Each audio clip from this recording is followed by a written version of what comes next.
สบายดีทางผู้ชมทุกท่านน้องยินดีต้อนรับเข้าสู่และยาของข่าวเศรษฐกิจและสังคมในมื้อนี้มาพบกับข้าพเจ้าคำบางคุณลือสา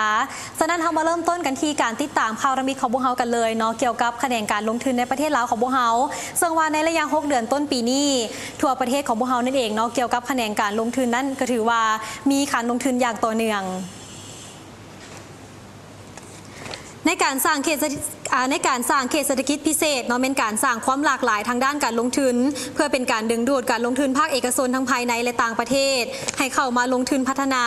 พร้อมทั้งเป็นการสร้างเวียกเฮ็ดงานทำให้แก่ประชาชน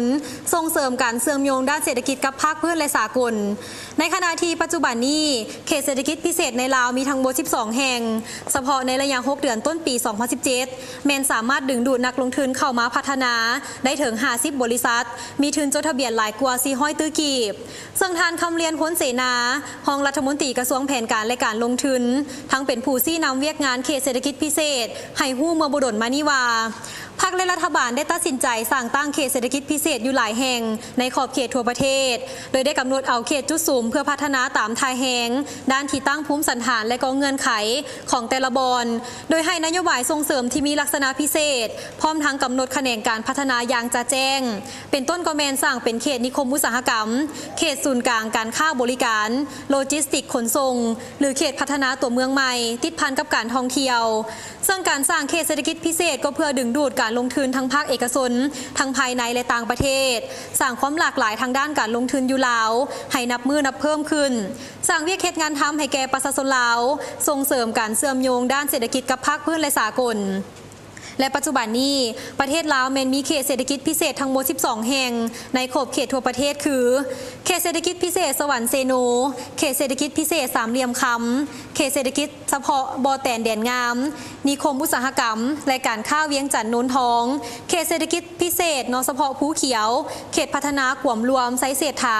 เขตเศรษฐกิจเฉพาะบึงท่านหลวงเขตเศรษฐกิจเฉพาะดงโพสีลองแทงเวียงจันทน์เขตเศรษฐกิจเฉพาะท่าแขกเขตเศรษฐกิจพิเศษและเขตเศรษฐกิจเฉพาะจำปาสักเขตเศรษฐกิจพิเศษหลวงพระบางซึ่งผ่านการจัดตั้งปฏิบัติผ่านมาเห็นได้ว่าบรรดาบริษัทที่มีชื่อเสียงได้เข้ามาลงทุนหลายขึ้นมาฮอดปัจจุบันนี้มีบริษัทเข้ามาลงทุนทั้งหมดแล้ว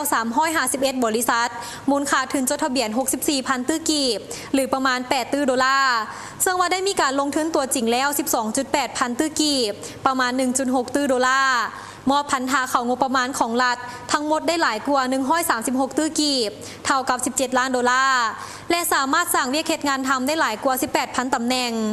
นอกจากการเข้ามาลงทุนของบริษัทต่างๆจากภายในและต่างประเทศในเขตเศรษฐกิจพิเศษยังได้สร้างผลิตภัณฑ์ที่แมนสีมือของแรงงานคนลาวภายใต้กาหมายสินค้า Made in Laos ออกสู่สากลเป็นมูลค่าหลายกว่า 3.2 พันตื้อกีบหรือประมาณ400ล้านดอลลาร์อย่างใดก็ตามเฉพาะในระยะ6เดือนต้นปี2017การลงทุนยูเคเศรษฐกิจพิเศษทั้ง12แห่งแม้นยังสืบต่อมีท่าเอียงขยายตัวโดยเห็นได้จากตัวเลขการเข้ามาลงทุนมีสูงถึง50บริษัทมีทุนจดทะเบียน424ตื้อกีบหรือประมาณ53ล้านกว่าดอลลาร์มูลค่าการลงทุนตัวจริงมีแล้ว128ตื้อกีบหรือประมาณ16ล้านกว่าดอลลาร์สามารถเก็บพันธะอากรตามสัญญาสัมปทานเข้างบประมาณของรัฐได้ 5.77 ตื้อกีบหรือประมาณ 7.22 แสนดอลลาร์พร้อมทั้งสั่งเวียกเฮ็ดงานทำได้ 2,933 คนและคาดว่าตัวเลขการลงทุนยังจะมีการสืบต่อเพิ่มขึ้นหลายเท่าตัวเมื่อฮอดท้ายปี2017นี้เราก็ถือว่ามีหลายๆคะแนนการที่ว่าเข้ามาลงทุนในประเทศลาวของพวกเฮาที่เอิ้นว่าตัวเลขนั้นนับมือนับสูงขึ้นเนาะที่สำคัญก็เฮ็ดให้ประเทศลาวของพวกเฮานั้นมีการพัฒนาและก็สามารถสร้างเวียกเฮ็ดงานทำให้แก่ประชาชนในท้องถิ่นดังกล่าวสบายดีข้าพเจ้าวิจมอดจากรายการคักสุดในตอนนี้ท่านผู้ชมสามารถติดตามรับชมคลิปรายการของพวกเขาได้แล้วอยู่ที่ YouTube Channel ของโทรภาพลาวสตาร์ซึ่งว่าติดตามได้ตลอด24ชั่วโมงตามลิงก์ที่ว่าปรากฏตามหน้าจอในตอนนี้เข้าไป Subscribe กันหลายๆเด้อ